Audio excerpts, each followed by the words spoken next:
1315.56 करने का पास डीएपी का 50 किलो की एक बोरी का ये किया यूपीए की सरकार ने। और दूसरी तरफ मोदी जी की सरकार है जिसने तय किया कि 1350 रुपया प्रति बोरी, इससे ज्यादा किसान को नहीं देने देंगे। और इसके लिए भारी सब्सिडी लगातार फर्टिलाइजर पर दी जा रही है।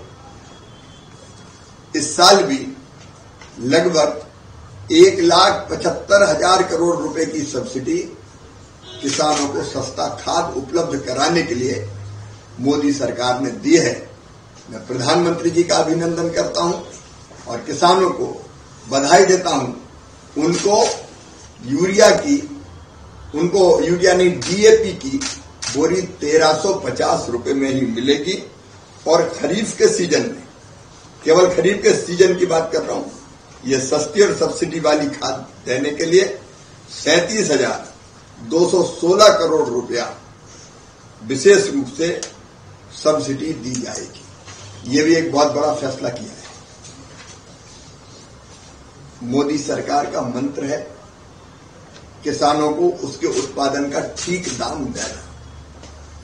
और इसलिए न केवल एमएसपी घोषित की जाती उत्पादन की लागत से 50% लाभ देकर, बल्कि खरीदने की भी उचित व्यवस्था की जाती है। और अगर जरूरत पड़ती है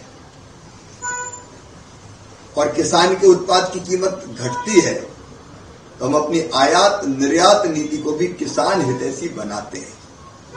अभी पिछले दिनों ही आयातित मसूर हमारे यहां आ रही थी 0% इंपोर्ट ड्यूटी पर।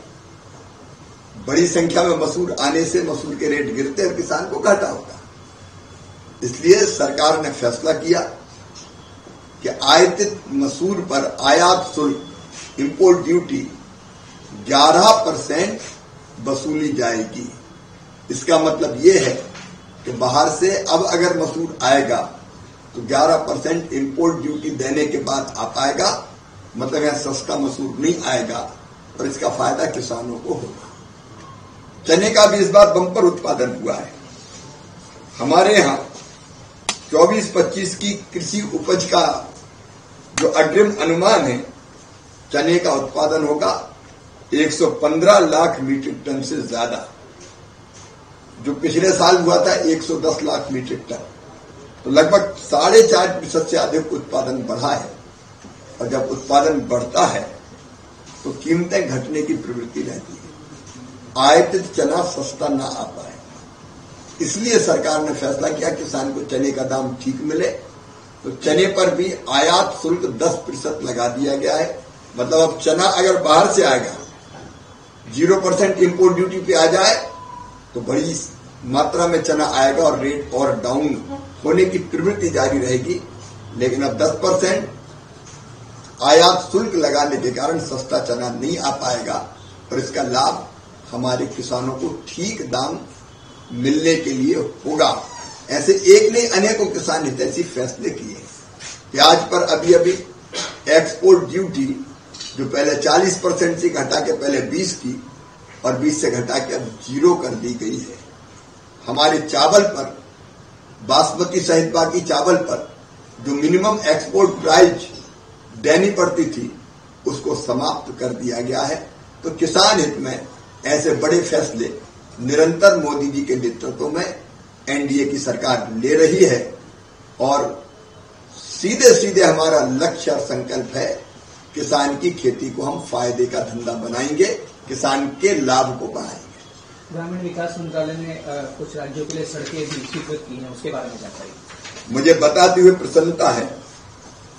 1 माह के दौरान 4,011 करोड़ रुपए का केंद्रांश राज्यों को प्रधानमंत्री ग्राम सड़क योजना के अंतर्गत जारी किया गया। ये केवल केंद्र का अंश बता रहा हूं।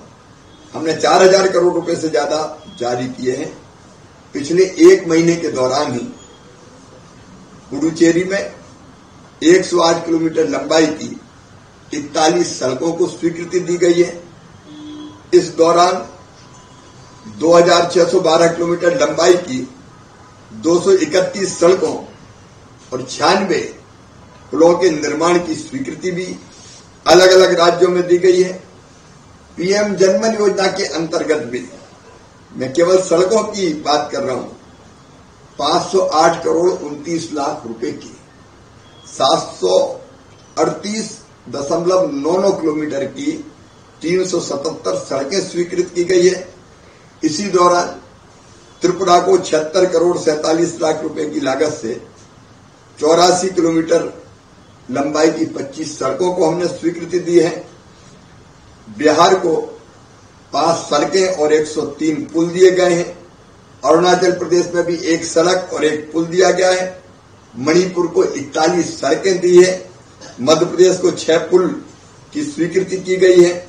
आंध्र प्रदेश को जो सड़कें हमने स्वीकृत की है 4011 करोड़ जिनकी मैं लागत बता रहा हूं, आंध्र प्रदेश को 338 करोड़ रुपए की राशि, अरुणाचल को 200 करोड़ रुपए की राशि, बिहार को 157 करोड़, छत्तीसगढ़ को 185 करोड़, हिमाचल प्रदेश को 309 करोड़, जम्मू और कश्मीर को 342 करोड़, झारखंड को 445 करोड़, लद्दाख को 37 करोड़, मध्य प्रदेश को 165 करोड़, महाराष्ट्र को 391 करोड़ और तमिलनाडु को 378 करोड़ रुपए का केंद्रांश दिया गया है। तो सड़कों के, ग्रामीण सड़कों के निर्माण के लिए केंद्र सरकार के द्वारा राज्यों को पर्याप्त सहायता दी जा रही है ताकि गांव भी 12मासी सड़कों से जुड़ सकें और गरीबों को और किसानों को, ग्रामीण भाई बहनों को उसका लाभ मिल सके।